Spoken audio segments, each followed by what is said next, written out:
Hello दोस्तों, स्वागत है आपका हमारे यूट्यूब चैनल एम के रेस स्टडी पे। उम्मीद करते हैं सभी लोग स्वस्थ होंगे, बेहतर होंगे और आप सबकी तैयारी अच्छे से चल रही होगी। दोस्तों, आज की क्लास में हम लोग डिस्कस करेंगे मध्यकालीन भारत का इतिहास, क्लास 13।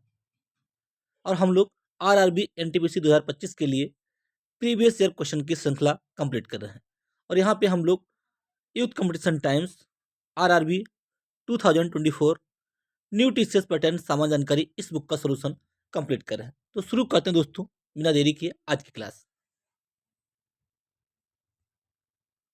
आज का पहला क्वेश्चन ए रहा स्क्रीन पे।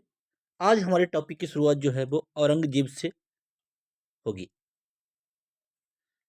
इससे पिछली जो हमने 12 क्लासें कंप्लीट की हैं उसमें हमने लगभग लगभग क्या 580 क्वेश्चन हम लोग कंप्लीट कर चुके हैं। आज हमारा है क्वेश्चन नंबर 581।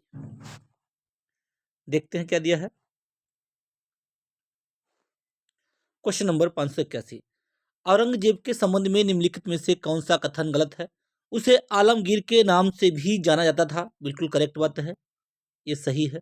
सत्ता के लिए अपने संघर्ष में औरंगजेब ने अपने भाई दारा को लड़ाई में निर्णायक रूप से हराया और अपने पिता को आगरा में अपने ही महल में नजरबंद कर दिया। ये भी बिल्कुल करेक्ट है। वह शाहजहां और मुमताज का दूसरा पुत्र था, मुमताज महल का नहीं, ये तीसरा पुत्र था। ये वाला हमारे यहाँ पे गलत है। 18वीं शताब्दी के मध्य में औरंगजेब की मृत्यु के बाद मुगल साम्राज्य का पतन होता चला गया। ये भी करेक्ट है, यानी कि हमारा सी वाले में गलती है। देखिए क्या है। शाहजहां के 4 पुत्र थे। शाहजहां के 4 पुत्र और 3 पुत्रियां थी। इसके शाहजहां के 4 पुत्र और 3 पुत्रियां थी। इसमें पहला जो पुत्र था वो था दारा सिको, दूसरा शाह सुजा, तीसरा था औरंगजेब। हमसे क्वेश्चन में दिया है, यहाँ पे दिया दूसरा। वह शाहजहां और मुमताज महल का दूसरा पुत्र था, नहीं, ये तीसरा पुत्र था। बस इतनी फॉल्ट है, ये वाला हमारा इसलिए ये सही नहीं है। शाहजहां के 4 पुत्र और 3 पुत्रियां थीं। इसमें पहला था दारा सिको, दूसरा शाह सुजा, तीसरा औरंगजेब, चौथा मुराद बख्श। कौन कौन? दारा सिको, दारा सिको, शाह सुजा, औरंगजेब और मुराद बख्श। ये मुराद बख्श 4 पुत्र थे शाहजहां के और 3 पुत्रियां थीं। उत्तराधिकार के संघर्ष में औरंगजेब विजय हुआ। औरंगजेब मुगल वंश का छठा शासक था। बाबर, हुमायूं, अकबर, जहांगीर, शाहजहां, औरंगजेब। मैंने बताया था ये आपको याद रखना है। बादशाह, ये आपसे कभी कभी इसका क्रम भी पूछ देंगे कि पहले कौन है। बाबर, हुमायूं, अकबर, जहांगीर, शाहजहां, औरंगजेब। औरंगजेब का था छठा था। औरंगजेब मुगल वंश का छठा शासक था। अकबर के बाद सर्वाधिक समय तक शासन करने वाला मुगल शासक था। उसने 1658 से 1707 ईस्वी तक शासन किया था। किसने? औरंगजेब ने। कब कब से कब तक? 1658 से 1707 तक इसने शासन किया था औरंगजेब ने। उसने बादशाही मस्जिद लाहौर में है, बीबी का मकबरा औरंगाबाद में तथा लाल किले में मोती मस्जिद का निर्माण किसने कराया था? औरंगजेब ने। ये तीनों कार्य किए थे। ये बातें आपको ध्यान रखनी है। उम्मीद करते हैं क्लास आपको पसंद आ रही होगी। क्लास को लाइक कीजिए, शेयर कीजिए। यदि आप चैनल पे पहली बार बेल आइकन दबा लीजिए, जिससे कि मैं जो वीडियो अपलोड करूँ आपको प्रॉपर नोटिफिकेशन मिलता रहे। निम्नलिखित में से किस राजा ने निम्नलिखित में से किस राजा को औरंगजेब ने छत्रपति शिवाजी महाराज के विरुद्ध युद्ध के लिए भेजा था? किसको भेजा था? बहादुर शाह जफर को? नहीं भैया। मान सिंह को? नहीं भैया। आदिल शाह? नहीं। जय सिंह को। ऑप्शन हमारे यहाँ पे डी करेक्ट हो जाएगा, जय सिंह को। औरंगजेब ने 1665 ईस्वी में आमेर के राजा, कहाँ के? जय सिंह कहाँ के थे? आमेर के राजा को शिवाजी के विरुद्ध युद्ध के लिए भेजा था 1665 में। राजा जयसिंह ने मराठा राजा छत्रपति शिवाजी को पराजित किया। देखिए, औरंगजेब ने किसको भेजा? औरंगजेब ने 1665 ईस्वी में औरंगजेब ने 1665 ईस्वी में जयसिंह को भेजा। राजा जयसिंह को भेजा। जयसिंह ने शिवाजी को पराजित किया। जयसिंह ने शिवाजी को पराजित कर जून 1665 ईस्वी में पुरंदर की संधि करने के लिए विवश कर दिया। पुरंदर की संधि कब हुई थी? 1665 में पुरंदर की संधि हुई थी। पुरंदर की संधि राजा जयसिंह की व्यक्तिगत विजय थी। इस संधि के अनुसार मराठों को कई किले मुगलों को देने पड़े थे। मराठों को कई किले जो थे वो मुगलों को देने पड़े पुरंदर की संधि से। किसे राबिया उद दुरानी, किसे राबिया उद दुरानी के नाम से भी जाना जाता है? नूरजहां को, नूरजहां का नूर मेहरुन्निसा को भी नूरजहां कहते हैं, कई भी नाम था नूरजहां का मेहरुन्निसा। दिलरास बानो बेगम, राबिया उद दुरानी दिलरास बानो बेगम को राबिया उद दुरानी कहा जाता है। यह औरंगजेब की पत्नी थी। कौन थी? ये औरंगजेब की पत्नी थी। राबिया उद दुरानी दिलरास बानो बेगम के नाम से भी इनको जाना जाता है। ये किसकी? ये औरंगजेब की वाइफ थी, औरंगजेब की पत्नी थी। औरंगजेब ने औरंगाबाद में राबिया उद दुरानी का मकबरा बनवाया था, जिसे द्वितीय ताजमहल कहा जाता है। क्या? जिसे दूसरा ताजमहल कहा जाता है।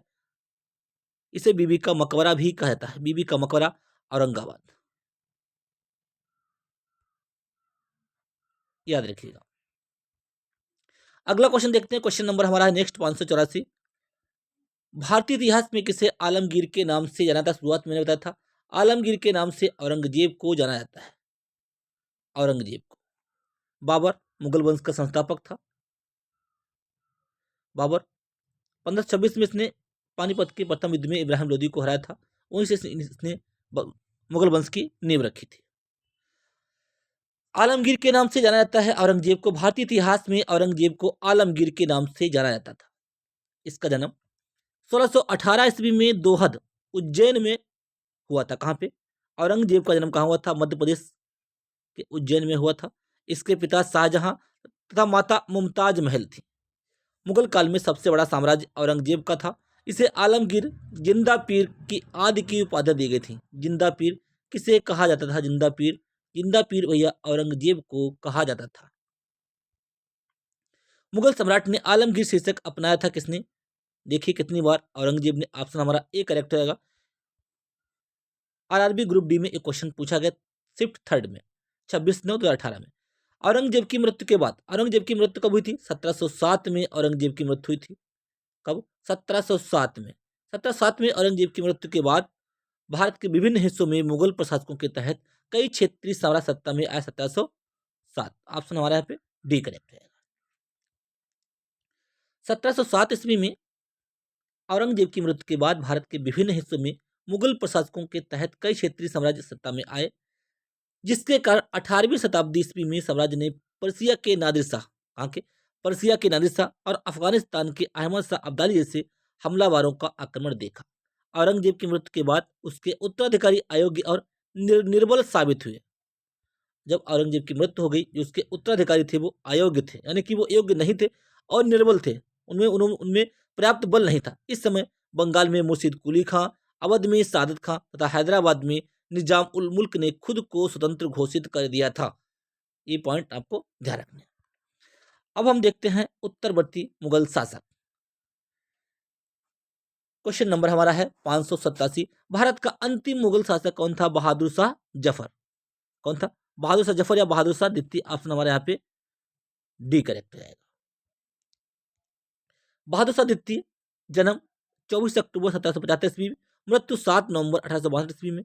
मुगल साम्राज्य का अंतिम शासक था। अगर आपसे पूछा जाए कि मुगल साम्राज्य का अंतिम शासक कौन था, तो बहादुर शाह द्वितीय था। इसका शासनकाल 1837 से 57 तक इसका शासनकाल रहा। 37 से 57 तक इसका शासनकाल रहा। किसका? बहादुर शाह द्वितीय का। बहादुर शाह द्वितीय एक कवि, संगीतकार व शायर था और राजनीतिक नेता के बजाय सौंदर्य अनुरागी व्यक्ति अधिक था। उन्होंने 1857 ईस्वी के प्रथम भारतीय स्वतंत्रता संग्राम में भारतीय सिपाहियों का नेतृत्व किया था। युद्ध में हार के बाद अंग्रेजों ने उन्हें बर्मा यानी कि म्यांमार में निर्वासित कर दिया, जहां 1862 में उनकी मृत्यु हो गई थी। बहादुर शाह द्वितीय, मुगल वंश का अंतिम शासक।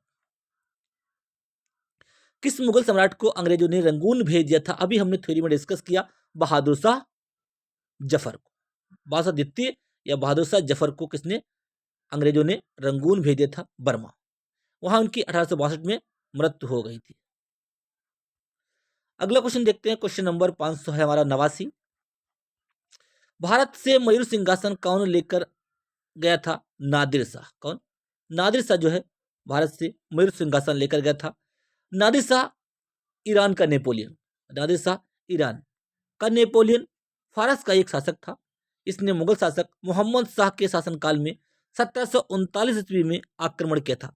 नादिर शाह ने कब आक्रमण किया था? डायरेक्ट याद रखिएगा, 1739 में इसने आक्रमण किया था तथा दोनों की सेनाओं आक्रमण किया तथा दोनों की सेनाओं में करनाल का भीषण युद्ध हुआ। ठीक है। नादिर शाह ने कहाँ का? ईरान का नेपोलियन फारस का शासक था। उसने कब 1739 ईस्वी में इसने आक्रमण किया। मुगल शासक और नादिर शाह की सेनाओं में करनाल का भीषण युद्ध हुआ जिसमें मोहम्मद शाह को बंदी बना लिया गया था। नादिर शाह दिल्ली में 50 दिन से अधिक रहा, 50 दिन से अधिक दिल्ली में रहा और लगातार लूटपाट करता रहा और प्रसिद्ध मुगल राज सिंहासन, तख्ते ताउस तथा मुगल ताज में लगे विश्व के सर्वाधिक कीमती हीरे कोहिनूर को भी वापसी के समय ले गया था। तख्ते ताउस व कोहिनूर को वापसी के समय कौन ले गया था? नादिर शाह। 1739 ईस्वी में उसने आक्रमण किया था। नादिर शाह ने, देखिए डायरेक्ट क्वेश्चन पूछा गया है, नादिर शाह ने भारत पर हमला कब किया था और दिल्ली में लूटपाट कब की थी? 1739 में इसने भारत पर आक्रमण किया था। 50 दिनों तक ये दिल्ली में रहा, 50 दिन से अधिक समय तक ये रहा और लगातार लूटपाट करता रहा। निम्नलिखित ऐतिहासिक घटनाओं को उनके काला अनुक्रमिक क्रम में व्यवस्थित करें। कौन सा यहाँ पे हमें बताया गया है? पूछा गया, देखिए नादिर शाह ने भारत पर घुसपैठ करके दिल्ली पर हमला कब किया? 1739 में किया। हुमायूं ने अपने हारे हुए क्षेत्रों को फिर से कब जीत लिया? 1555 में जीत लिया था। सरहिंद का युद्ध हुआ था। अहमद शाह अब्दाली ने पानीपत की तीसरी लड़ाई में मराठों को कब हराया था? 1761 में हराया था। यानी कि पहले आएगा सी, फिर ए, फिर डी। सी ए डी कहाँ पे है? सी डी ए है? नहीं, ए भी नहीं है। C A D, C A B D, C A D B, option C correct रहेगा हमारा। देखिए सी ए डी बी 22 जून। अब इसका हम यहाँ पे टाइम पीरियड देखेंगे। 22 जून 1555 को हुमायूं ने पंजाब के सूरी शासक सिकंदर शाह सूरी को सरहिंद के युद्ध में 22 जून 1555 ईस्वी में पराजित कर दिल्ली के तख्त पर बैठा था। 22 जून 1555। 1739 ईस्वी में ईरान, जो फारस का सम्राट थे नादिर शाह, ने दिल्ली पर आक्रमण किया। उस समय दिल्ली का शासक था मोहम्मद शाह। 1761 में पानीपत का तृतीय युद्ध हुआ। अहमद शाह अब्दाली के हाथों मराठों की हार हुई और 1765 ईस्वी में 12 अगस्त 1765 ईस्वी में ईस्ट इंडिया कंपनी ने मुगल बादशाह शाह आलम द्वितीय को मीर कासिम और सुजाउद्दौला की संयुक्त सेना को बक्सर के युद्ध में हराया था 1765 में। लॉर्ड क्लाइव ने पूर्वी प्रांतों बंगाल, बिहार और उड़ीसा की दीवानी हासिल की थी। अगला क्वेश्चन देखते हैं। क्वेश्चन नंबर हमारा है नेक्स्ट 592। अहमद शाह अब्दाली भारत में किस एशियाई देश से आया था? कहाँ का था ये? हमने अभी देखा, ये अफगानिस्तान का था। अहमद शाह अब्दाली भारत में एशियाई देश अफगानिस्तान से आया था। अहमद शाह ने भारत पर प्रथम आक्रमण 1748 ईस्वी में पंजाब पर किया, जो असफल रहा। उसे 1757 ईस्वी में दिल्ली पर विजय प्राप्त की। अहमद शाह अब्दाली एवं मराठों के मध्य प्रसिद्ध पानीपत का तीसरा युद्ध 14 जनवरी 1761 में हुआ था, जिसमें मराठे हार गए थे। अब हम देखेंगे मुगल कालीन साहित्य। Question number 593। निम्न में से कौन सी कृति मुगल भारत के इतिहास के संबंध में विचारण या संदर्भ योग्य नहीं है? आलमगीरनामा, शाहजहांनामा, अकबरनामा और शाहनामा। शाहनामा फिरदौसी ने लिखी, ऑप्शन हमारा यही योग्य नहीं है। फिरदौसी के द्वारा रचित शाहनामा मुगल भारत के इतिहास के संबंध में विचारणीय नहीं है। यह महमूद गजनवी के दरबार में निवास करता था। कौन? फिरदौसी। फिरदौसी किसके? महमूद गजनवी के दरबार में ये निवास करता था।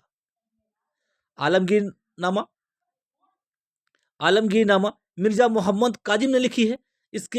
इसमें औरंगजेब के शुरुआती 10 वर्ष के शासनकाल का वर्णन है आलमगीरनामा में। शाहजहांनामा के लेखक इनायत खां हैं। अकबरनामा के लेखक बहुत फेमस लेखक हैं अबुल फजल। उपयुक्त तीनों कृतियां मुगल भारत के इतिहास के बारे में बताती हैं, जबकि ये हमारी थी शाहनामा, ये फिरदौसी ने लिखी थी, ये महमूद गजनवी के दरबार में निवास करता था। ये गजनी वंश की थी। अकबरनामा कितनी पुस्तकों में विभाजित है? अकबरनामा 5, 2, 4, 3 तीन पुस्तकों में डिवाइड है। अकबरनामा को 3 किताबों में विभाजित किया गया है। पहला अकबर के पूर्वजों के बारे में, पहला का है अकबर के पूर्वजों के बारे में, दूसरा अकबर के शासनकाल के बारे में, और तीसरा आइन जिल्द ए अकबरी के बारे में, आइन अकबरी। इसके रचनाकार अबुल फजल हैं, जो कि अकबर के नवरत्नों में से एक थे। वर्तमान में अकबरनामा लंदन के एक संग्रहालय में संरक्षित है। अगला क्वेश्चन, क्वेश्चन नंबर 595। 14वीं शताब्दी में फारसी साहित्य का निम्नलिखित में से कौन सा प्रसिद्ध साहित्यकार गजलों से संबंधित था, जिसे उसके संपूर्ण व्यक्तित्व और काव्य कला के लिए सराहा गया? कौन थे वो? हाफिज। ऑप्शन हमारा यहाँ पे डी करेक्ट हो जाएगा। 14वीं शताब्दी के फारसी साहित्यकार हाफिज को उनकी गजलों के लिए जाना जाता है। उनकी कविताओं के संग्रह को दीवान या दीवाने हाफिज के रूप में जाना जाता है। मिर्जा गालिब 19वीं शताब्दी के प्रसिद्ध उर्दू एवं फारसी के प्रसिद्ध शायर थे, जिन्हें उर्दू भाषा का सर्वकालिक महान शायर बनाया जाता है। मिर्जा गालिब थे 19वीं शताब्दी के, और हाफिज जो थे वो थे 14वीं शताब्दी के। और हमसे कब पूछा है? 14वीं शताब्दी में। ये भी आपको ध्यान रखना है, ये है 19वीं शताब्दी में। अगला क्वेश्चन देखते हैं। क्वेश्चन नंबर हमारा है 596। बाबर की आत्मकथा बाबरनामा किस भाषा में लिखी गई है? बाबर की आत्मकथा बाबरनामा तुर्की भाषा में लिखी गई है। मैंने शुरुआत में ये क्लास जब की थी तब बताया था कि बाबरनामा किस भाषा में है, तुर्की नामे में। डायरेक्ट ये क्वेश्चन आपका अलग अलग एग्जामों में पूछा गया है। मुगल बादशाह बाबर ने अपनी आत्मकथा बाबरनामा की रचना तुर्की भाषा में की थी। बाबरनामा खुद बाबर ने लिखी थी। इसमें बाबर ने अपने जीवन के अनेक घटनाओं का विस्तार से लिखा है। इसके माध्यम से बाबर द्वारा भारत में किए गए युद्धों की जानकारी मिलती है। बाबर ने कौन कौन से युद्ध किए, पानी पिया, खाना खाया, चाय पी, घर गए, मैंने आपको बताया था पिछली क्लासों में, देख लीजिएगा। तथा आक्रमण के समय भारत की राजनीतिक दशा का विवरण भी मिलता है। यह आत्मकथा बाबर द्वारा पानीपत एवं खानवा के युद्ध में अपनाई गई तुलगमा युद्ध प्रणाली की जानकारी भी देती है। बाबरनामा नाम से जानी जाने वाली पुस्तक का मूल शीर्षक तुजू के बाबरी है। क्या है? तुजू के बाबरी मूल शीर्षक है। मध्यकाल में लिखे गए महाकाव्य पद्मावत के लेखक कौन है? पद्मावत के लेखक हैं मलिक मोहम्मद जायसी। पद्मावत, अखरावट इनकी फेमस रचनाएं हैं। महाकाव्य पद्मावत के लेखक मलिक मोहम्मद जायसी हैं। या कथा काल्पनिक न होकर चित्तौड़ के राजा रतन सिंह, पद्मावत जो कि ये काल्पनिक नहीं है, चित्तौड़ के राजा रतन सिंह और पद्मावती की कथा है। आपने मूवी देखी होगी। पद्मावत मसनवी शैली में रचित एक प्रबंध काव्य है, जिसमें चित्तौड़ पर अलाउद्दीन खिलजी के आक्रमण तथा पद्मिनी पद्मावत के जौहर का वर्णन मिलता है। अखरावट, आखिरी कलाम, चित्ररेखा, कहरनामा, मसलानामा आदि जायसी की रचनाएं हैं, जिसमें फेमस है पद्मावत मोस्ट इंपॉर्टेंट। सारी आपको ध्यान रखनी है। आईन अकबरी अबुल फजल ने लिखी है। किसने? आईन अकबरी अबुल फजल ने लिखी। ऑप्शन हमारे यहाँ पे सी करेक्ट रहेगा। देखते हैं क्या है। आईन अकबरी किसने लिखी थी? किसने लिखी थी भैया? अबुल फजल ने लिखी थी। यह 16वीं शताब्दी का विस्तृत दस्तावेज है, जिसमें सम्राट अकबर के अधीन मुगल साम्राज्य की प्रशासन व्यवस्था का विस्तृत वर्णन किया गया है। अबुल फजल। आईन अकबरी अकबर के दरबारी इतिहासकार अबुल फजल द्वारा फारसी भाषा में, किस भाषा में? फारसी भाषा में लिखी गई थी। यह 16वीं शताब्दी का विस्तृत दस्तावेज था, जिसमें सम्राट अकबर के अधीन मुगल साम्राज्य की प्रशासन व्यवस्था, आईन अकबरी में क्या है? प्रशासन व्यवस्था का विस्तृत वर्णन किया गया है। आईन अकबरी अबुल फजल द्वारा रचित अकबरनामा का ही एक भाग है। अकबरनामा जो लिखी थी अबुल फजल ने, उसका ही एक पार्ट है ये आईन अकबरी। अकबरनामा के 3 भाग हैं, जिसमें से तीसरे भाग को आईन अकबरी कहते हैं। अकबरनामा के 3 भाग हैं, जिसमें तीसरे भाग को आईन अकबरी कहते हैं। हुमायूंनामा किसने लिखी थी? गुलबदन बेगम ने लिखी थी। हुमायूंनामा गुलबदन बेगम ने लिखी थी। हुमायूंनामा की रचना गुलबदन बेगम ने की थी, जो हुमायूं की बहन थी। गुलबदन बेगम कौन थी? ये हुमायूं की बहन थी गुलबदन बेगम। इसने अकबर के आग्रह पर यह पुस्तक लिखी थी। इस पुस्तक में बाबर और हुमायूं के शासनकाल का विवरण और तत्कालीन समाज का उल्लेख किया गया है। अगला क्वेश्चन देखते हैं। क्वेश्चन नंबर हमारा है 600 क्वेश्चन। अली कुली सलीम और अबू तालिब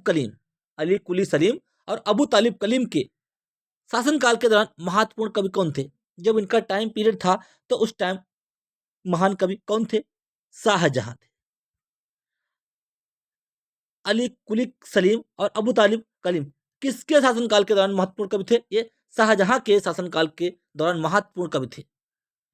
मुगल काल में फारसी साहित्य के साथ हिंदी, संस्कृत और उर्दू का विकास हुआ।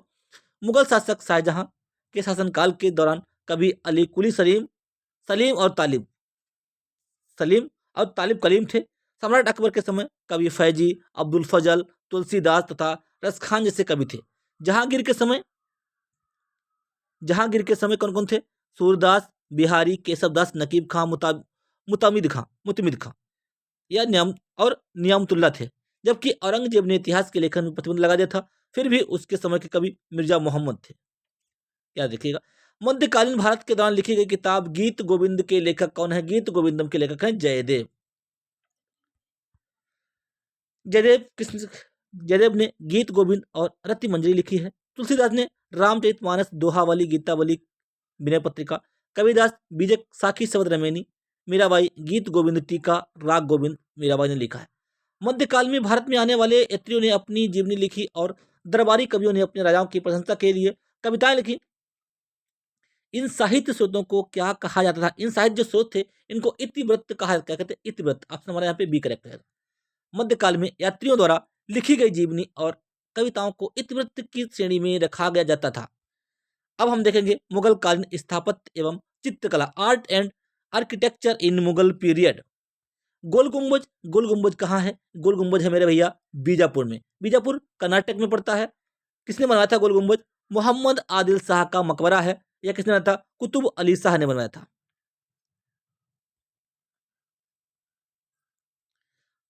गोल गुंबज कहाँ है? ये बीजापुर में है, कर्नाटक के बीजापुर में है। राजा मोहम्मद आदिल शाह का मकबरा है। किसका? ये का हिस्सा है, ये बीजापुर का हिस्सा है। ठीक है, याद रखिएगा। गोल गुंबज बीजापुर के सुल्तान मोहम्मद आदिल शाह का मकबरा है। स्वयं शासक द्वारा निर्मित या अधूरा होने के बावजूद एक शानदार इमारत है। यह गहरे भूरे रंग के बेसाल चट्टान से निर्मित है। इस मकबरे में पारसी, हिंदू और पठान वास्तुकला का प्रभाव दिखाई पड़ता है। इस क्वेश्चन में मैंने बोला था अभी कि कुतुब अली शाह ने बनवाया था। ये नहीं, उसने नहीं बनवाया था। उन्होंने तो हैदराबाद की मीनार बनवाई थी, 4 मीनार बनवाई थी। ठीक है, वो मैंने गलत बोल दिया। गोल गुंबज राजा मोहम्मद आदिल शाह का मकबरा है। ये कहाँ पे है? गोल गुंबज बीजापुर में, कर्नाटक में। याद रखिएगा। आगे डिस्कस करेंगे। जल की मांग पूरी करने के लिए निर्मित 50 बावड़ियों में से सबसे बड़ी रानी जी की बावड़ी या क्वींस स्टेबल इनमें से कहाँ स्थित है? राजस्थान में, बूंदी में। ऑप्शन बी करेक्ट होगा हमारे यहाँ। जल की मांग पूरी करने के लिए बनवाई गई 50 बावड़ी में सबसे बड़ी रानी जी की बावड़ी या क्वींस स्टेबल राजस्थान के बूंदी में स्थित है। इसका निर्माण 1699 ईस्वी में बूंदी के शासक महाराजा अनिरुद्ध सिंह की छोटी रानी रानी उदयमती जी ने करवाया था। यह बावड़ी 46 मीटर गहरी एवं सीढ़ीदार कुआं है। अहिल्या किले को 18वीं शताब्दी में नदी के तट पर निर्मित किया गया था। अहिल्या किला किस नदी के तट पर? नर्मदा नदी के तट पर निर्मित किया गया था अहिल्या किला। मध्य प्रदेश के महेश्वर नगर में 18वीं शताब्दी में निर्मित देवी अहिल्याबाई का किला नर्मदा नदी के तट पर स्थित है। यह 1765 ईस्वी से 1796 तक देवी अहिल्याबाई होलकर का निवास स्थान था। वर्ष 2000 ईस्वी में इनके वंशज प्रिंस रिचर्ड होलकर ने इसे एक अतिथि निवास में बदल दिया, जो आज अहिल्या फोर्ट होटल के रूप में जाना जाता है। अहिल्या फोर्ट होटल के रूप में जाना जाता है अहिल्या किला। सम्राट अकबर का मकबरा किस शहर में स्थित है? अकबर का मकबरा आगरा में। अकबर का मकबरा सिकंदरा आगरा में स्थित है। इस मकबरे के निर्माण के लिए उपयोग किए जाने वाले मुख्य निर्माण सामग्री संगमरमर के साथ मिश्रित लाल बलुआ पत्थर है। मकबरे का निर्माण हिंदू, इस्लामिक, बौद्ध एवं जैन वास्तुकला पर आधारित है। बगीचे के मध्य में बनाया मकबरा 5 तल ऊंचा है। कितना? 5 तल ऊंचा है, जिसका प्रत्येक तल छोटा होकर इसे पिरामिड नुमा बनाता है। कैसा? पिरामिड नुमा बनाता है। इसका निर्माण अकबर ने प्रारंभ कराया था, परंतु इसे पूर्ण जहांगीर ने किया था। इस पर बौद्ध प्रभाव झलकता है। हैदराबाद के 4 मीनार बनवाई थी कुतुब अली शाह ने। हैदराबाद के 4 मीनार के संबंध में निम्नलिखित में से कौन सा कथन गलत है? या शहर में प्लेग के अंत को चिन्हित करता है? बिल्कुल करेक्ट है। इसे 1591 ईस्वी में मोहम्मद कुतुब अली शाह ने बनवाया था। ये भी बिल्कुल करेक्ट है। मेहराब कमरों की 4 मंजिलों और मेहराबों की दीर्घ को सहारा देते हैं। ये बात हमारी गलत है। यह उत्तर, दक्षिण, पूर्व, पश्चिम की ओर उन्मुख 4 भव्य मेहराबों पर बनाया गया। ये भी हमारा सही है, तो हमारा गलत पूछा है, ऑप्शन हमारा सी गलत है। यहाँ चार मीनार कहाँ पड़ती है? हैदराबाद में। का निर्माण कुली कुतुब शाह ने 1591 में करवाया था। यह हैदराबाद तेलंगाना में स्थित एक स्मारक एवं मस्जिद है। क्या है? मस्जिद है चार मीनार। यह मूसी नदी के तट पर या मूसी नदी के पूर्वी तट पर अवस्थित ऐतिहासिक एवं धार्मिक रूप से महत्वपूर्ण इमारत है। यह शहर में प्लेग के अंत को चिन्हित करता है। यह चार मीनारों उत्तर दक्षिण पूर्व पश्चिम वाली चौकोर संरचना है। मेहराब कमरों की चार मंजिलों और मेहराबों की दीर्घों को सहारा देते हैं। यह कथन गलत है। चार मीनार का निर्माण इनमें से किस व्यापक रूप से फैली बीमारी के उन्मूलन के लिए किया गया था? मैंने अभी बताया, प्लेग के लिए। ऑप्शन हमारे यहाँ पे बी करेक्ट हो जाएगा। अगला क्वेश्चन देखते हैं, क्वेश्चन नंबर हमारा 609। हैदराबाद के चार मीनार का निर्माण किसने करा था? मोहम्मद कुली कुतुब शाह। किसने करा था? कुली कुतुब शाह। ये भी डिस्कस कर चुके हैं। अगला क्वेश्चन, क्वेश्चन नंबर है नेक्स्ट। प्लेग उन्मूलन की याद में मोहम्मद कुली कुतुब शाह द्वारा निर्मित स्मारक निम्नलिखित में से कौन सा मीनार है? चार मीनार कहाँ पे? हैदराबाद में प्लेग उन्मूलन की याद में बनवाया था। सुल्तान मोहम्मद अली मोहम्मद कुली कुतुब शाह राजवंश के पांचवें शासक थे। 1591 में चार मीनार हैदराबाद का निर्माण कराया था। इस प्रसिद्ध संरचना का निर्माण प्लेग उन्मूलन की याद में करवाया गया था। हवा महल, हवा महल कहाँ पे? जयपुर में स्थित है। हवा महल स्थित कहाँ पे? जयपुर में। ऑप्शन ए करेक्ट होगा। राजा जयसिंह ने बनाया था हवा महल जयपुर में। हवा महल जयपुर राजस्थान में स्थित एक महल है। 1799 में महाराजा सवाई प्रताप सिंह ने इसको बनाया था। किसने? सवाई प्रताप सिंह ने इसको बनाया था। महाराजा जयसिंह द्वितीय ने इनमें से किस शहर में जंतर मंतर का निर्माण नहीं करवाया था? कहाँ पे इन्होंने जंतर मंतर का निर्माण नहीं करवाया था? तो इलाहाबाद में जंतर मंतर का निर्माण नहीं करवाया था। वहां की जयपुर, दिल्ली, बनारस, उज्जैन, मथुरा में करवाया था। महाराजा जयसिंह द्वितीय ने 5 शहरों में जंतर मंतर वेधशालाओं का निर्माण कराया था। कौन कौन से? दिल्ली, दिल्ली, जयपुर, उज्जैन, बनारस, मथुरा। दिल्ली, जयपुर, उज्जैन, बनारस, मथुरा। कौन कौन? दिल्ली, जयपुर, उज्जैन, बनारस, मथुरा। दिल्ली, जयपुर, उज्जैन, बनारस, मथुरा। यहाँ पे करवाया था। इसके अलावा जो भी पूछे वहां पे नहीं करवाया था। इनमें से जयपुर का जंतर मंतर वेधशाला की सबसे बड़ी है। जयपुर के जंतर मंतर को साल 2010 में यूनेस्को द्वारा विश्व धरोहर स्थल सूची में शामिल किया गया है। जंतर मंतर जयपुर वाला है उसको 2010 में यूनेस्को की विश्व विरासत सूची में शामिल किया गया है। निम्नलिखित में से किस शहर में जंतर मंतर नहीं है? कहाँ पे नहीं है? जयपुर में है, उज्जैन में है, वाराणसी में है, मथुरा में है, और हमने बताया था दिल्ली में है। लेकिन इंदौर में नहीं है मेरे भाई। कहाँ पे नहीं है? जयपुर, उज्जैन, वाराणसी, मथुरा, दिल्ली, यहाँ पे है, इंदौर में नहीं। दिल्ली में जंतर मंतर का ऐतिहासिक दृष्टि से क्या महत्व है? जनसभा, भूख हड़ताल, प्राचीन मूर्तियां। जंतर मंतर क्या है? ये खगोलीय वेधशाला है, वेधशाला है। ठीक है। दिल्ली का जंतर मंतर एक खगोलीय वेधशाला है जिसका निर्माण महाराजा सवाई जयसिंह द्वितीय ने 1724 में करवाया था। यह इमारत प्राचीन भारत की वैज्ञानिक उन्नति की मिसाल है। इन्होंने दिल्ली के अलावा जयपुर, उज्जैन, मथुरा, वाराणसी में भी इसका निर्माण कराया था। दिल्ली, एक बात दोबारा देख लिए, दिल्ली, जयपुर, उज्जैन, मथुरा, वाराणसी। निम्नलिखित में से कौन सा स्मारक तमिलनाडु में स्थित नहीं है? तमिलनाडु में कौन सा स्मारक जो है इसमें स्थित नहीं है? बेकल किला, वल्लुपुरम, कोट्टम, पद्मनाभपुरम पैलेस, मीनाक्षी अम्मन मंदिर। इनमें से कौन सा नहीं है? ऑप्शन हमारा ए करेक्ट हो जाएगा। जो नहीं है बेकल किला। कौन सा? बेकल किला जो है ये तमिलनाडु में स्थित नहीं है। कौन सा? बेकल किला। बाकी सारे वल्लुवर, कोट्टम, पद्मनाभपुरम पैलेस, मीनाक्षी मंदिर कहाँ पे है? तमिलनाडु में, लेकिन बेकल किला नहीं है।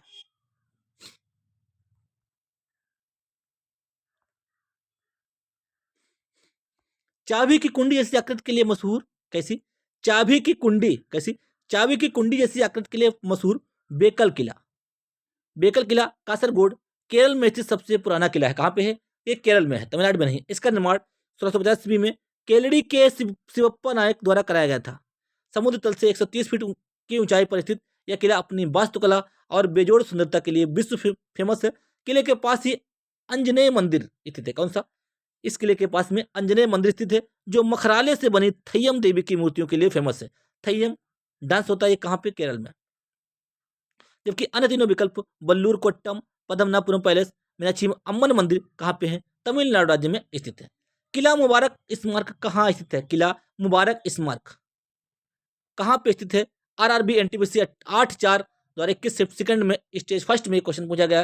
कहाँ पे? पंजाब में। किला मुबारक स्मारक कहाँ पे है? पंजाब में। ऑप्शन हमारे यहाँ पे डी करेक्ट रहेगा।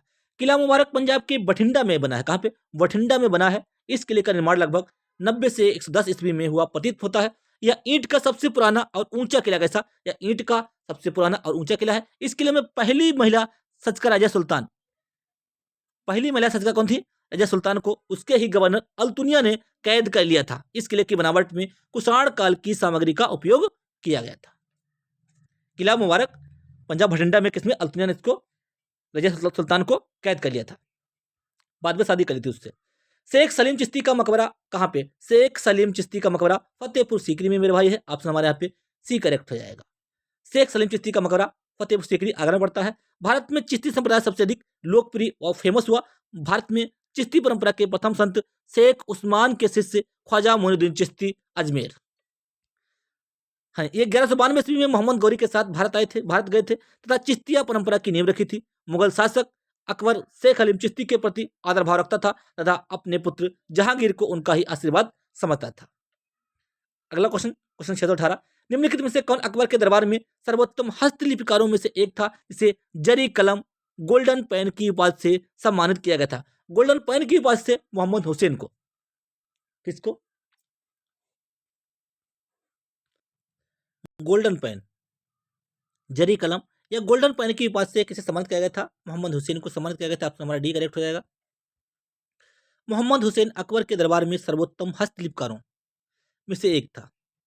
कौन? मोहम्मद हुसैन अकबर के दरबार में सर्वोत्तम हस्तलिपिकारों में से एक था जिसे जरी कलम गोल्डन पेन की उपाधि से सम्मानित किया गया था। अकबर ने सीरी कलम की उपाधि से अब्दुल समद को प्रदान की थी। किसको? सीरी कलम को अब्दुल अब्दुल समद को प्रदान की थी। गोल गुंबद कहाँ पे? बीजापुर में, कर्नाटकपुर में कहाँ पड़ता है? गोल गुंबद कहाँ है? बीजापुर में। बीजापुर कहाँ? कर्नाटक में। ऑप्शन सी करेक्ट हो जाएगा।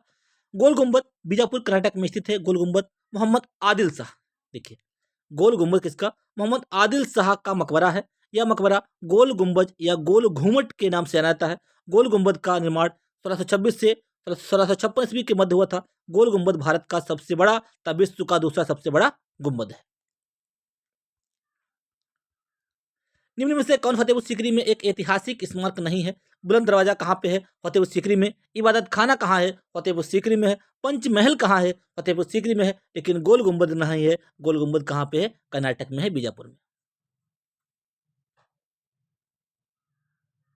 गोल गुंबद फतेहपुर सीकरी आगरा में नहीं बल्कि बीजापुर कर्नाटक के सुल्तान मोहम्मद आदिल शाह का मकबरा है जो कर्नाटक राज्य के बीजापुर में स्थित है। ताजमहल की सजावट के लिए मुख्यतः किस वास्तु तकनीक का इस्तेमाल किया गया था? पिट्रा ड्यूरा का। किसका? पिट्रा ड्यूरा का इस्तेमाल किया गया था ताजमहल की सजावट के लिए। ताजमहल की सजावट के लिए मुख्यतः पिट्रा ड्यूरा तकनीक का इस्तेमाल किया गया था। पिट्रा ड्यूरा शब्द का उपयोग कट और फिट सुंदर चित्रों को बनाने के लिए उच्च पॉलिश वाले रंगीन पत्थरों को जड़ने के उपयोग की तकनीक के लिए किया जाता है। निम्नलिखित में से कौन सा विकल्प सम्मिलित नहीं है? एलिफेंटा की गुफाएं महाराष्ट्र में पड़ती हैं, ये बिल्कुल करेक्ट है। खजुराहो मध्य प्रदेश में है, बिल्कुल करेक्ट है। केदारनाथ ये मध्य प्रदेश नहीं उत्तराखंड में है, ये गलत है। बुलंद दरवाजा फतेहपुर सीकरी ये भी सही है, तो हमारा तीसरा गलत है। निम्नलिखित में से किसका निर्माण शाहजहां द्वारा नहीं करवाया गया था? शाहजहां द्वारा शालीमार बाग करवाया गया था, लाल किला, जामा मस्जिद, इनका निर्माण किसने? शाहजहां ने करवाया था, लेकिन बुलंद दरवाजा अकबर ने कराया था फतेहपुर सीकरी में, ये गलत है। शाहजहां ने ताजमहल के अतिरिक्त लाल किला दिल्ली, जामा मस्जिद दिल्ली, आगरा का किला, मोती मस्जिद, शालीमार बाग लाहौर का निर्माण करवाया, जबकि बुलंद दरवाजा का निर्माण अकबर द्वारा कराया गया था। एक शालीमार बाग जम्मू कश्मीर में भी स्थित है। इसका निर्माण मुगल बादशाह जहांगीर ने अपनी पत्नी बेगम नूर जहां के लिए करवाया था। शालीमार बाग जम्मू कश्मीर में भी है, जिसने जहांगीर ने करवाया था। बुलंद दरवाजा फतेहपुर सीकरी आगरा में अकबर ने 16वीं सदी में गुजरात विजय की स्मृति में करवाया था। मुसम्मन बुर्ज भारत के किस किले में स्थित है? मुसम्मन बुर्ज ये कहाँ पे है? ये आगरा के लाल किले में है मुसम्मन बुर्ज। मुसम्मन बुर्ज एक 6 मंजिला इमारत है। कैसी? ये 6 मंजिला इमारत है जिसका निर्माण मुगल बादशाह शाहजहां ने आगरा के लाल किले में करवाया था। मुसम्मन बुर्ज एक 6 मंजिला इमारत है। मुगल बादशाह शाहजहां ने इसका निर्माण कराया था आगरा के लाल किले में। बड़ी ही खूबसूरती से बनाई गई यह इमारत दीवाने खास के निकट उत्तर की ओर स्थित है। मुसम्मन बुर्ज, इस बुर्ज में बैठकर शाही परिवार की स्त्रियां पशुओं का युद्ध आदि देखा करती थीं। औरंगजेब की कैद में शाहजहां ने अपनी जिंदगी के अंतिम 7 वर्ष यहाँ व्यतीत किए थे। कहाँ पे? मुसम्मन बुर्ज में। ये दीवाने खास के निकट उत्तर की ओर स्थित है कहाँ पे है? ये आगरा के, आगरा के लाल किले में। अगला क्वेश्चन देखते हैं हम यहाँ पे, क्वेश्चन नंबर हमारा है नेक्स्ट, बुलंद दरवाजा कहाँ पे? फतेहपुर सीकरी में है। कहाँ पे? फतेहपुर सीकरी, डायरेक्ट आपको याद रखना है। बुलंद दरवाजा उत्तर प्रदेश के कहाँ पे? यूपी के आगरा शहर में से 36 किलोमीटर दूर फतेहपुर सीकरी में स्थित है। यह जामा मस्जिद का दक्षिणी द्वार है। यह भारत का सबसे ऊंचा दरवाजा है, बुलंद दरवाजा। इसका निर्माण 1573 ईस्वी में गुजरात विजय की स्मृति में प्रारंभ हुआ था। यह अर्ध गुंबद युक्त दरवाजा है जो ईरानी शैली से निर्मित है तथा बाद में मुगल इमारतों की विशेषता बन गई। भूमि से 176 फीट ऊंची और पहले चबूतरे से 134 फीट ऊंचाई वाला बुलंद दरवाजा विशाल और सुंदरतम इमारत है। फतेहपुर सीकरी स्थित बुलंद दरवाजा का निर्माण किसने कराया था? अकबर ने कराया था। बहुत इंपॉर्टेंट है, बार बार पूछा गया है अलग अलग एग्जामों में। फतेहपुर सीकरी स्थित बुलंद दरवाजा अकबर द्वारा गुजरात विजय पर, किस पे? गुजरात विजय पर अपने विजय के प्रतीक के रूप में बनाया गया था। ऑप्शन बी करेक्ट हो जाएगा। अगला क्वेश्चन देखते हैं, गुजरात पर अपनी जीत के जश्न मनाने के लिए फतेहपुर सीकरी ने भारत के सबसे ऊंचे प्रवेश द्वार गेट ऑफ मैग्निफिसेंस का निर्माण कराया था। इस गेटवे का दूसरा नाम क्या है? बुलंद दरवाजा है। ऑप्शन बी करेक्ट हो जाएगा। अगला क्वेश्चन देखते हैं, क्वेश्चन नंबर हमारा नेक्स्ट है, निम्नलिखित में से कौन सा स्मारक दिल्ली में स्थित नहीं है? दिल्ली में अलाई दरवाजा है, इंडिया गेट है, हुमायूं का मकबरा है। बुलंद दरवाजा कहाँ पे? फतेहपुर सीकरी आगरा में, ये दिल्ली में नहीं है। अगला क्वेश्चन देखते हैं, क्वेश्चन नंबर हमारा नेक्स्ट, कौन सा मुगल स्मारक उस्ताद अहमद लाहौरी ने ताजमहल बनवाया था? कौन सा मुगल स्मारक उस्ताद अहमद लाहौरी द्वारा डिजाइन किया गया था, जिसे यूनेस्को ने 1983 में विश्व धरोहर घोषित किया? यहाँ पे थोड़ा ठहरते हैं, देखिए क्या, कौन सा मुगल स्मारक उस्ताद अहमद लाहौरी ने, उस्ताद अहमद लाहौरी ने भैया ताजमहल बनवाया था। ताजमहल की इसने डिजाइन किया था, जिसे यूनेस्को ने 1983 में विश्व धरोहर घोषित किया था। ताजमहल भारत के आगरा में स्थित एक मकबरा है। कहाँ पे है ताजमहल? आगरा में। जिसका निर्माण मुगल शासक शाहजहां ने अपनी पत्नी मुमताज महल के याद में कराया था। ताजमहल का डिजाइन उस्ताद अहमद लाहौरी ने बनाया था। किसने? उस्ताद अहमद लाहौरी ने। यूनेस्को ने 1983 में ताजमहल को विश्व धरोहर घोषित किया। ताजमहल को सफेद संगमरमर से बनाया गया था। ताजमहल मुगल वास्तुकला का उत्कृष्ट नमूना है। हुमायूं का मकबरा हुमायूं की पत्नी बेगम हाजी बेगम ने बनवाया था। आगरा के किले का निर्माण 1565 ईस्वी में अकबर द्वारा कराया गया था। लाल किले का निर्माण शाहजहां ने करवाया था। लाहौर एवं कश्मीर में स्थित शालीमार गार्डन, लाहौर में भी है और कश्मीर में, लाहौर एवं कश्मीर में स्थित शालीमार गार्डन कालीन वस्तुएं वास्तु कलाकृतियां हैं। कैसी हैं ये? मुगल कालीन वास्तु कलाकृतियां हैं। लाहौर एवं कश्मीर में स्थित शालीमार गार्डन मुगल कालीन वास्तु कलाकृतियां हैं। मुगल सम्राट जहांगीर ने अपनी पत्नी नूरजहां के लिए 1619 ईस्वी में कश्मीर के श्रीनगर में शालीमार बाग बनवाया था। इसे श्रीनगर का ताज कहा जाता है। शालीमार बाग किसने बनवाया था? कश्मीर में, कश्मीर में बनाया था जहांगीर ने। दूसरा शालीमार उद्यान को मुगल सम्राट शाहजहां ने, एक बना था जहांगीर ने जम्मू कश्मीर में अपनी पत्नी नूरजहां के लिए, और दूसरा बना था शाहजहां ने 1647 ईस्वी में। यह पाकिस्तान के लाहौर शहर में स्थित है। एक लाहौर में है, एक जम्मू कश्मीर में। जम्मू कश्मीर वाला जहांगीर ने बनवाया था और लाहौर वाला शाहजहां ने बनवाया था। 1981 ईस्वी में लाहौर के किले के साथ इसे यूनेस्को ने विश्व धरोहर सूची में शामिल कर लिया था। अकबर द्वारा निर्मित पंचमहल स्थित है। पंचमहल कहाँ पे स्थित है? फतेहपुर सीकरी में स्थित है। अकबर ने बनाया था पंचमहल फतेहपुर सीकरी। अकबर द्वारा निर्मित पंचमहल फतेहपुर सीकरी में स्थित है। यह पिरामिड आकार में बना है, इस टाइप से पिरामिड नुमा, ठीक है, ऊपर को इस टाइप से बना हुआ होगा, पिरामिड, पिरामिड के रूप में। अकबर द्वारा निर्मित पंचमहल फतेहपुर सीकरी में स्थित है। यह पिरामिड आकार का में बना है। इसे हवा महल भी कहा जाता है। अकबर द्वारा निर्मित स्थल आगरा का किला, बुलंद दरवाजा, मरियम उज जमानी पैलेस, इलाहाबाद का किला आदि हैं। ताजमहल परिसर का निर्माण लगभग कब शुरू किया गया था? ताजमहल जो परिसर था उसका निर्माण कब शुरू किया गया था? 1632 ईस्वी में। ऑप्शन बी करेक्ट होगा। 1632 ईस्वी में शुरू किया गया और 1653 ईस्वी में अंत में पूरा हुआ था। यूनेस्को वर्ल्ड हेरिटेज सेंटर के अनुसार ताजमहल 1631 से 1648 के मध्य निर्मित हुआ था। का निर्माण 1632 ईस्वी में शुरू किया गया था और इस एवं 1648 के अंत में पूरा हुआ था। कौन सा ताजमहल? अभी बताया था। अगला क्वेश्चन, निम्नलिखित में से किसका निर्माण अकबर ने नहीं करवाया था? आगरा का किला करवाया था, फतेहपुर सीकरी करवाया था, बुलंद दरवाजा करवाया था, दिल्ली की जामा मस्जिद इसने नहीं करवाई थी। दिल्ली की जामा मस्जिद का निर्माण शाहजहां ने करवाया था। किसने? शाहजहां ने करवाया था। आगरा का किला अकबर आगरा में, जहांगीर महल अकबर आगरा में, दिल्ली की जामा मस्जिद शाहजहां दिल्ली में, बुलंद दरवाजा अकबर ने फतेहपुर सीकरी में। जयपुर में हवा महल का निर्माण किसने कराया था? जयपुर में हवा महल का निर्माण किससे प्रेरित है? ये झुंझुनू के खैतरी महल से प्रेरित है। ऑप्शन हमारा यहाँ पे सी करेक्ट रहेगा। झुंझुनू के खैतरी महल का निर्माण महाराजा भोपाल सिंह द्वारा 1770 ईस्वी में कराया गया था। खैतरी महल से प्रेरित होकर सवाई प्रताप सिंह ने 1799 ईस्वी में भव्य और ऐतिहासिक हवा महल का निर्माण जयपुर में कराया था। हवा महल लाल और गुलाबी बलुआ पत्थर से निर्मित है। इसमें 953 झरोखे हैं। कर्नाटक का मैसूर पैलेस निम्नलिखित में से किस राजवंश का आधिकारिक निवास था? वाडियार राजवंश का आधिकारिक निवास था। दिल्ली की जामा मस्जिद का निर्माण किस वर्ष में पूरा हुआ था? 1656 ईस्वी में दिल्ली की जामा मस्जिद का निर्माण पूरा हुआ था। दिल्ली की जामा मस्जिद का निर्माण 1656 ईस्वी में पूरा हुआ था। ऑप्शन डी करेक्ट हो जाएगा। इसका निर्माण शाहजहां ने करवाया था। इसे मस्जिद जहानुमा भी कहते हैं, जिसका अर्थ है विश्व को दर्शाती मस्जिद। ये लाल किला लाल पत्थर तथा संगमरमर से बना है। निम्नलिखित में से कौन सा स्मारक दिल्ली में स्थित नहीं है? दिल्ली में नहीं है पंचमहल। पंचमहल कहाँ पे है? पंचमहल या फतेहपुर सीकरी में स्थित है पंचमहल। अकबर द्वारा निर्मित एक महल है।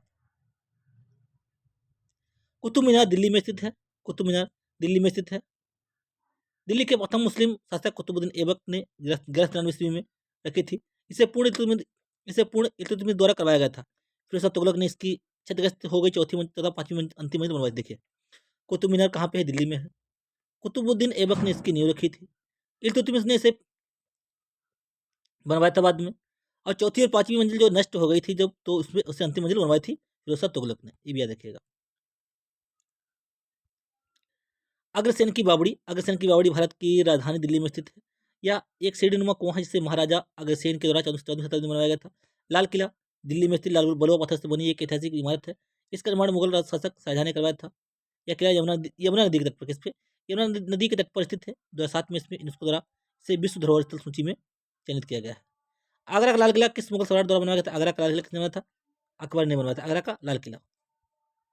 मोती मस्जिद कहाँ पे? मोती मस्जिद आगरा में है। मोती मस्जिद निम्नलिखित में से किस स्मारक में स्थित है? आगरा के लाल किला में स्थित है। आगरा किला में स्थित है मोती मस्जिद। बादशाह शाहजहां ने मोती मस्जिद का निर्माण मुगल बादशाह शाहजहां ने आगरा के किले में करवाया था। लाहौर के किले में भी शाहजहां ने मोती मस्जिद का निर्माण कराया था। इन मस्जिदों का निर्माण सफेद संगमरमर से किया गया था। जयपुर की विख्यात इमारत हवा महल एक बहुस्तरीय महल सवाई प्रताप सिंह द्वारा कब बनवाई गई थी? 1799 ईस्वी में ये बनवाई गई थी। हवा महल का निर्माण किसने कराया था? हवा महल का निर्माण सवाई प्रताप सिंह ने करवाया था। ऑप्शन हमारा यहाँ पे सी करेक्ट हो जाएगा। जयपुर में हवा महल का निर्माण किससे हुआ है? लाल और गुलाबी पत्थर से हुआ है। जयपुर में हवा महल का निर्माण लाल और गुलाबी पत्थर से हुआ है। क्वेश्चन नंबर हमारा 647 फतेहपुर सीकरी या विजय का शहर? फतेहपुर सीकरी या विजय का शहर 12 साल तक किसकी राजधानी रहा? ये अकबर की राजधानी रहा। फतेहपुर सीकरी निर्माण किसने कराया था? अकबर ने फतेहपुर सीकरी का निर्माण कराया था। मोती मस्जिद या पर्ल मस्जिद? मोती मस्जिद या पर्ल मस्जिद किस किले की सबसे सुंदर संरचना है? किसकी? ये लाल किले की सबसे सुंदर संरचना है। मोती मस्जिद या पर्ल मस्जिद मुगल बादशाह औरंगजेब द्वारा बनवाई गई थी। यह दिल्ली के लाल किले में स्थित है। इसे रेड फोर्ट भी कहते हैं। मोती मस्जिद लाल किले की सबसे सुंदर रचना है। लाल बलुआ पत्थर का कौन सा प्रसिद्ध किला मुगल शासकों के शाही शहर को घेरता है? इसमें जहांगीर महल, खास महल, दीवाने खास और 2 खूबसूरत मस्जिदें शामिल हैं। वो कौन सा हो जाएगा हमारा? हो जाएगा हमारा आगरा का फोर्ट। लाल बलुआ पत्थर का बना प्रसिद्ध आगरा फोर्ट मुगल शासकों के शाही शहर को घेरता है। इसमें जहांगीर महल, खास महल, दीवाने खास और 2 खूबसूरत मस्जिदें शामिल हैं। आगरा फोर्ट को अकबर ने बनवाया था। निम्नलिखित में से कौन सा एक किसी मृत व्यक्ति का स्मारक नहीं है? बीबी का मकबरा औरंगाबाद है। ताजमहल है। इतामुद्दौला का मकबरा ये भी है। चार मीनार हैदराबाद में है। ये किसी मृत व्यक्ति का स्मारक नहीं है। आप हमारे यहाँ पे सी करेक्ट हो जाएगा। चार मीनार को हैदराबाद के शासक मोहम्मद कुली कुतुब शाह ने बनवाया था। बीबी का मकबरा दिलरास बानो बेगम का है। ताजमहल मुमताज महल का है। ये इतामुद्दौला मिर्जा गैस बेगम का ये मकबरा है। निम्नलिखित में से कौन सी धार्मिक और धर्मनिरपेक्ष दोनों रूपों से प्रसिद्ध ऐतिहासिक इमारत उत्तर प्रदेश के फतेहपुर सीकरी शहर में नहीं है? बुलंद दरवाजा यहाँ पे है। सलीम चिश्ती की दरगाह फतेहपुर सीकरी में है। दीवाने खास फतेहपुर सीकरी में है। कुतुब शाही मकबरे कहाँ पे? फतेहपुर सीकरी में नहीं है। कुतुब शाही मकबरा हैदराबाद के इब्राहिम बाग में स्थित है। बुलंद दरवाजा एवं सलीम चिश्ती की दरगाह फतेहपुर सीकरी में उत्तर प्रदेश में स्थित है, जिसका निर्माण अकबर द्वारा कराया गया था। दीवाने खास को मुगल बादशाह शाहजहां द्वारा आगरा के किले में बनवाया गया था। महाराष्ट्र में अवस्थित मुरुद मुरुद जंजीरा किला चारों ओर से किससे घिरा है? ये जल से घिरा है। मुरुद जंजीरा किला चारों ओर जल से घिरा है। जंजीरा किला जल से घिरा है। मुरुद जंजीरा किला महाराष्ट्र के रायगढ़ जिले के मुरुड तटीय गांव में स्थित है। यह भारत के पश्चिमी तट पर एक मात्र किला है जो कभी भी जीता नहीं गया। इसका निर्माण अहमदनगर सल्तनत के मालिक अंबर की देखरेख में 15वीं सदी में हुआ था। यह किला 22 एकड़ के क्षेत्र में फैला हुआ है जो कि चारों ओर से समुद्री जल से घिरा हुआ है। 40 फीट ऊंची दीवारों से घिरा यह किला अरब सागर में एक द्वीप पर स्थित है। इसकी नींव 20 फीट गहरी है। इस किले में एक मीठे पानी की झील स्थित है। निम्नलिखित में से कौन सा स्मारक मध्य प्रदेश राज्य में स्थित नहीं है? जंजीरा का किला मध्य प्रदेश राज्य में स्थित नहीं है। ये कहाँ पर रहता है? अभी बताया था। जंजीरा किला कहाँ पे है? मुरुद जंजीरा किला महाराष्ट्र के रायगढ़ जिले के मुरुद तटी गांव में स्थित है। मुगल सम्राट हुमायूं का मकबरा कहाँ है? हुमायूं का मकबरा है दिल्ली में। हुमायूं का मकबरा मुगल वास्तुकला से प्रेरित है। यह नई दिल्ली में दीन पनाह अर्थात पुराने किले के निकट निजामुद्दीन औलिया के दरगाह के पास स्थित है। 1565 ईस्वी में इस मकबरे का निर्माण हाजी बेगम ने करवाया था। हुमायूं का मकबरा दिल्ली। निम्नलिखित मस्जिदों में से किसका निर्माण मुगल सम्राट शाहजहां द्वारा किया गया था? जामा मस्जिद दिल्ली का निर्माण मुगल सम्राट शाहजहां द्वारा किया गया था।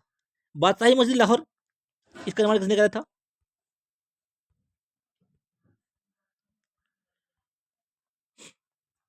बादशाही मस्जिद लाहौर में ये औरंगजेब ने बनवाई थी। काबुली बाग मस्जिद पानीपत हरियाणा ये बाबर ने बनवाई थी। किला ए कोहना मस्जिद दिल्ली शेषा सूरी पुराने किले की मस्जिद ने बनवाया था। दिल्ली में जामा मस्जिद का निर्माण किसने? दिल्ली में जामा मस्जिद का निर्माण किसने कराया था? शाहजहां ने जामा मस्जिद का निर्माण कराया था दिल्ली में। मक्का मस्जिद हैदराबाद द्वारा संपूर्ण किया गया है। किसके द्वारा? औरंगजेब। मक्का मस्जिद हैदराबाद में औरंगजेब द्वारा संपूर्ण किया गया।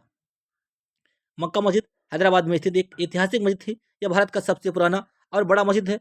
मोहम्मद कुली कुतुब शाह हैदराबाद के 6वें सुल्तान थे जिन्होंने 1617 ईस्वी में मीर फैजुल्ला बेग और रंगिया चौधरी की निगरानी में इसका निर्माण शुरू किया था। इसका निर्माण औरंगजेब के शासनकाल में 1684 ईस्वी में पूर्ण हुआ। इसे बनाने में लगभग 8000 राजगीर और 77 वर्ष लगे। कितने? 8000 राजगीर लगे और 77 वर्ष लगे। मक्का मस्जिद हैदराबाद में औरंगजेब द्वारा संपूर्ण किया गया। इसके द्वारा? औरंगजेब द्वारा। निम्नलिखित स्मारक स्थानों को उनके सही स्थान से मिलान कीजिए। गोलकुंडा का किला कहाँ पे है? गोलकुंडा का किला है हैदराबाद में।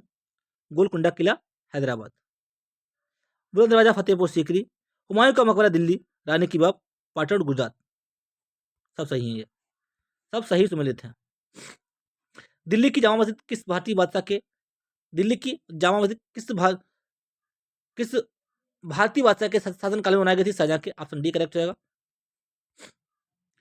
मुगल शासक शाहजहां के शासनकाल में निर्मित इमारतें जामा मस्जिद दिल्ली, जामा मस्जिद, ताजमहल, लाल किला, मोती मस्जिद आगरा, ये सब किससे? शाहजहां के शासनकाल में। तख्ते ताउस या मयूर सिंहासन शाहजहां द्वारा बनवाया गया था। राज सिंहासन था। टेवेनियर के अनुसार शाहजहां ने इसे कोहिनूर हीरा जड़वाया था। इसमें किसमें? राज सिंहासन में कोहिनूर हीरा जड़वाया था। गोलकुंडा किला किस भारतीय राज्य में स्थित है? गोलकुंडा किला है बीजापुर में। Bijapur Karnataka. Option C correct रहेगा। गोलकुंडा किला गोलकुंडा किला किस भारतीय राज्य में स्थित है? तेलंगाना में स्थित है ये। वो गोल गुंबज है बीजापुर में कर्नाटक में। ये गोलकुंडा किला है, ये तेलंगाना में है। ऑप्शन बी करेक्ट रहेगा। मेहरानगढ़ का किला जोधपुर राजस्थान और आगरा किला आगरा उत्तर प्रदेश। ग्वालियर का किला ग्वालियर में है मध्य प्रदेश। लाल किला दिल्ली में है। गोलकुंडा किला तेलंगाना में है। कुंभलगढ़ का किला राजसमंद राजस्थान में है। आज की क्लास यहीं तक। उम्मीद करते हैं क्लास आपको पसंद आई होगी। क्लास को लाइक कीजिए, शेयर कीजिए। यदि आप चैनल पे पहली बार आए तो प्लीज़ चैनल को सब्सक्राइब कर लीजिए, और जिससे कि मैं जो वीडियो अपलोड करूँ आपको प्रॉपर नोटिफिकेशन मिलता रहे। कल हम लोग डिस्कस करेंगे यहाँ से सिख धर्म से। क्लास को लाइक, शेयर एंड चैनल को सब्सक्राइब करना ना भूलें। धन्यवाद।